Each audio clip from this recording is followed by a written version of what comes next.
terror attack right now. Subways shut down. The government there warning about a serious and imminent threat.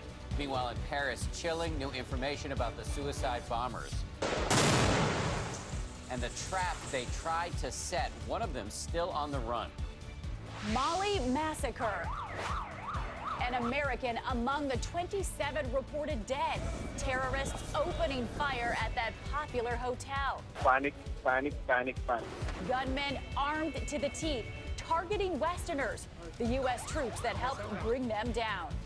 Caught on camera, look at this, a student hero. He spotted a woman being attacked on the street. He moved in to help and he wound up on the wrong side of a gun, even taking a bullet. The woman got away. Now the hunt for the shooter. And Midwest mess. The first big snowstorm of the season. Over 20 million Americans in the bullseye. Driving treacherous, flights canceled. All of this just before the holiday. We're in the middle of it, tracking the storm.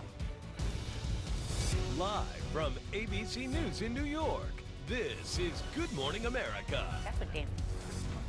Hey, good morning. And we have two developing terror stories right now. Officials say they're hunting for more than 3 suspects in the African country of Mali this morning after armed gunmen stormed a luxury hotel there, opening fire. Coming up, we're going to tell you about the American mother who was killed in this attack. But we are going to start here with the breaking news out of Belgium. The capital city of Brussels is on a security lockdown, with the government warning about the possibility of a coordinated terror strike, similar to what happened just a week ago in France, the country directly to the south of Belgium. In Brussels this morning, the subways are closed, heavily armed soldiers have been deployed, and ABC's Lama Hassan is right there. Lama, good morning to you. And good morning to you, Dan. The threat of another terror attack here in Brussels is being called credible, serious and imminent. In fact, just a short while ago, the Belgian Prime Minister saying there was a threat of attacks using arms and explosives that could be carried out at various locations. So like another Paris-style attack. And that is why the officials here overnight have raised the threat level to its highest. The U.S. Embassy also issuing a warning, a shelter-in-place warning, with officials here telling the public to stay away from large gatherings. Some of the soccer matches have already been cancelled. The subway system here has been shut down, and you can see the military behind me guarding some of the big, large stations in this area. And this is why they have been deployed. We're seeing more and more soldiers, more armed guards trying to keep the city safe. And so everyone here is on high alert. Meanwhile, the only surviving gunman from those horrific Paris attacks, Salah Abdeslam, is still on the run and believed to be hiding somewhere here in Belgium. Paula? All right, Lama, you just mentioned Salah, and we are learning more about that terrorist involved in the Paris attacks who is still on the loose, as Lama just said, and how SWAT teams in France were nearly lured into a trap by a woman in that apartment during the big raid. ABC's Matt Gutman has the very latest for us this morning from the French capital. Hi, Matt. Hey, good morning, Paula. Just moments ago, Turkish officials telling us they arrested a Belgian national suspected of being the lookout on one of the attacks here in Paris. That as they learn more about how some members of that terror cell infiltrated Europe, possibly blending in as refugees. Overnight, we learned that 2 of the 3 bombers who initiated that grisly series of attacks, blowing themselves up during this game, both passed through Greece on the same day, October 3rd, starting off in the same Greek island of Leros as so many Syrian refugees. Since the attacks, more than 800 raids in France alone. Anti-terror units hunting for Salah Abdeslam, believed to be the man blasting away in this video obtained by DailyMail.com. Friends of Abdeslam tell ABC News he called them this week, asking them to help him get back to Syria. On the run from Western authorities, and according to those friends, fearing retribution from ISIS for not detonating his suicide vest in the attacks 1 week ago. That as French authorities work to identify a 3rd man killed in this apartment Wednesday. Thousands of bullets fired in a raid targeting Paris attack ringleader Abdelhamid Abaoud. It took police over 24 hours to identify his body, that of 26-year-old Hasna Ait Boulassen, who SWAT teams initially tried to convince to surrender.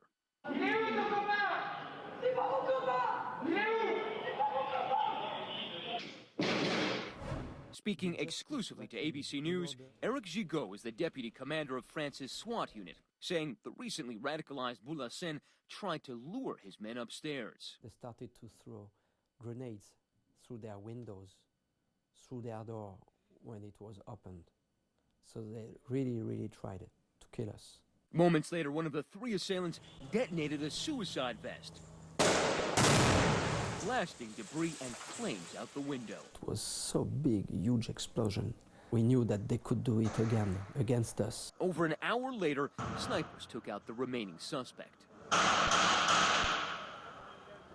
A lot of people wondering how those terrorists were able to move so freely inside Western Europe. Well, once you're here, there are no border checks. You don't have to show a passport or ID when traveling between countries. It's a lot like traveling between states back in America. Dan, Paula? And there's talk this morning about whether that should change. Matt, thank you. We're going to move now to the other country in a state of emergency this morning, Mali in Africa, where terrorists stormed a hotel popular with Westerners, taking hostages and reportedly killing almost 20 people, including an American mom. There she is, a public health expert. And ABC's Alex Marquardt is there with the very latest. Alex, good morning to you. Good morning, Dan. This is the hotel where the attack took place, considered to be one of the safest in the country, popular with tourists, business people, and diplomats, which these attackers were posing as when the deadly rampage started. This morning, Mali waking up to a 10-day state of emergency following the day-long siege at the luxury Radisson Blu Hotel.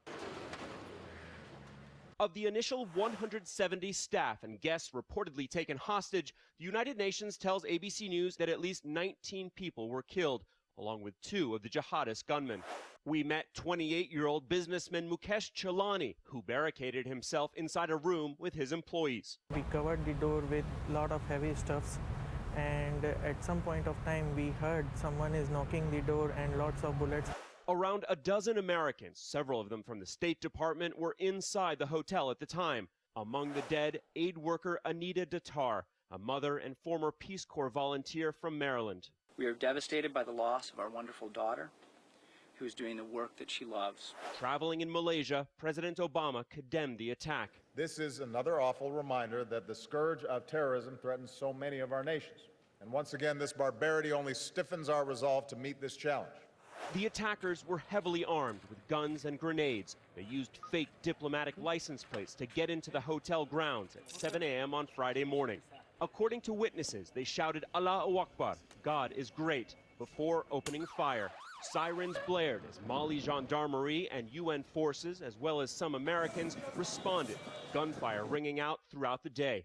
At 3:30 in the afternoon, soldiers entered the building, going floor to floor to escort the hostages to safety, leading this group down the hotel's grand staircase. One wounded employee carried out on a rescuer's back. Friday night, Mali's president gave the all clear and confirmed the attackers, believed to be just 2 militants, were dead. Those 3 Americans who helped with the rescue were from the State and Defense Departments, were told they made repeated entries into the hotel to rescue those Americans who work at the embassy. All are safe, but the embassy now telling citizens to limit their movements here. Paula? Thank you, Alex. And all of this dominating the campaign trail, the political narrative has shifted dramatically to terror and national security since the Paris attacks. Candidates have their own ideas on how to keep this country safe, some more extreme than others, and Donald Trump now trying to distance himself from a controversial comment that he says was misconstrued. ABC's Devin Dwyer is at the White House for us this morning. Hi, Devin. Hey, good morning, Paula. You know, fear of terrorism here in the U.S. is now near its highest level since 9/11. The threat from ISIS and what to do about it have become the top issues on the campaign trail. Anxiety over terrorism is testing the presidential candidates in new ways. Donald Trump was asked about setting up a database of Muslims in America. Should there be a database system that tracks the Muslims here in this country? There should be a lot of systems beyond database. I mean, we should have a lot of systems. And today you can do it. For Muslims specifically, how do you actually get them registered into a database? It would be just good management. Trump's answer set off a flurry of condemnation from his rivals. Should the federal government keep a registry of any religious group? The answer is of course not. I find it abhorrent that Donald Trump is suggesting we register people. Ben Carson said a database of all citizens in the U.S. is a good idea. Hopefully, we already have a database on every citizen who's already here. If we don't, we're doing a very poor job. Trump later tweeted, "I didn't suggest a database, a reporter did. We must defeat Islamic terrorism and have surveillance, including a watch list, to protect America." In a new ABC News Washington Post poll, 81% of Americans feel a major terrorist attack in the U.S. is likely, and a majority, 54%, are concerned about a potential threat from Syrian refugees and want them to stay out. In Tennessee, one of 31 states whose governors want to ban Syrian refugees, Hillary Clinton said it won't help. We got to do what works. And it doesn't work for us to act like we're going to shut our borders and pull up the gangplank. Now, President Obama says he's determined to allow in at least 10,000 Syrian refugees this year. Meanwhile, Donald Trump tried to clarify his database comment overnight, saying the only registry he wants is for Syrian refugees that come to the U.S. Dan? Devin, thank you. With so much concern about terrorism here in the U.S. and with the Thanksgiving travel rush pretty much upon us, officials are now boosting security at airports. ABC's David Curley reports now on what's being done to keep travelers safe. Already this morning, the Thanksgiving airport rush is underway. More people flying home for the holiday, more than 25 million will take to the air. And in light of the recent terror attacks, many are leery. People are now in fear of given what's happened. It's a new reality. You do think, like, you know, do you really want to fly anymore, or is it better to stay home? The most recent incident, a reported bomb threat on board a Spirit Airlines jet, prompting an immediate return to Fort Lauderdale, where a man was cuffed and taken off. But authorities say passengers misheard a phone conversation. It was all a mistake. Still, since that Russian jetliner was brought down by a bomb, possibly in a soda can like this, there have been concerns about the possibility that that bomb was put on the jet by an insider, an airport worker. Could that happen in the U.S.? The responsibility for screening airport workers is left to airports. But this morning, just 3 of the U.S.'s major airports have decided that workers should be screened just like passengers. That means a 100% check. Every employee has to go through devices like this before they can get into a secure area. 34,000 people work at Miami's airport and are screened before entering secured areas. And you think it works? I know it works. Miami security director says the $3 million it costs each year is a small price. Our threat is the insider threat, and we know what we have to do to deal with that. That is 100% screening, which some wonder whether it's time to require at all airports. For Good Morning America, David Curley, ABC News, Washington. Peace of mind is worth that extra time in the TSA line, David. Thank you. And heading into the holiday week, weather could be a big problem. It already is in Chicago, where, look at this, a monster pre-winter storm has been hammering the Midwest, getting socked with heavy snow. And ABC's Philip Mena attempting to drive in all of this snow this morning. Hi, Philip. Stay safe. Can I just say that? We are right now, and good morning. We are in Libertyville, about 40 miles north of Chicago, where the first snowstorm of the season is hitting, just as many of us are hitting the roads for the Thanksgiving holiday this week. And even though there are snow plows that have been out all night trying to clear the roads, as you can see, it's still pretty treacherous out there. This morning, 20 million Americans in the Midwest and Northern Plains hammered by the first widespread wallop of winter weather. I cannot tell you in this neighborhood how many people I pull out of ditches all the time. The Chicago area, just one of many major cities hit by more than 6 inches of snow. In Iowa, treacherous whiteout conditions proving to be problematic. This woman losing control of her car, plunging into an icy river. Emergency crews rushing to the scene, pulling her to safety with only minor injuries. The snowfall spreading across parts of 12 states, from Wyoming to Michigan. The winter weather taking some by surprise. Yesterday we were picking up leaves, and today we're plowing a foot of snow. Overnight, collisions in South Dakota piling up as record-breaking snowfall leaves motorists stranded, as officials responded to 66 reported accidents in just 3 hours. As the temperature continues to drop, these driving conditions will only become more dangerous, and this area is expecting freezing temperatures in the coming days. And of course, that's when these roads can ice over and things can get really dangerous. Dan? As Paula points out, you're behind a salt truck, which is probably the safest place to be driving. Philip, thank you. By the way, we intend to stay that way. Good. We hope you do. And that huge storm is on the move now, and it's barreling eastward. And Rob is, of course, tracking it all. Good morning, sir. Good morning, Dan. Not only the salt, but being the first big snowstorm of the season, the ground is still relatively warm, so it's tough for it to stick, at least on the roadways, but temps will drop. Here is the radar. Look at that swath of heavy snow from just outside of Chicago to southern parts of Wisconsin. We saw 16 inches in southern South Dakota and a foot of snow in Iowa, and this will continue to push off towards Michigan, getting into Detroit later on this afternoon. And there's that cold air behind. That will instigate some lake effect snow. As a matter of fact, lake effect snow warnings now in effect for parts of Buffalo. We've got winter weather advisories up for Michigan, and winter storm warnings remain up through this afternoon for parts of Illinois, including Chicago and south of Milwaukee. Localized, we could see over a foot of snow, but a good swath of 5 to 10 inches from northern Illinois into parts of Michigan. Definitely colder behind this. Wind chills will be below 0 tomorrow morning in Chicago. We'll talk more about that in just a few minutes. Dan, Paula? We don't like to see snow. It's not even December. No. It feels wrong. But we do like to see Ron, and I know you've been tracking the other stories overnight.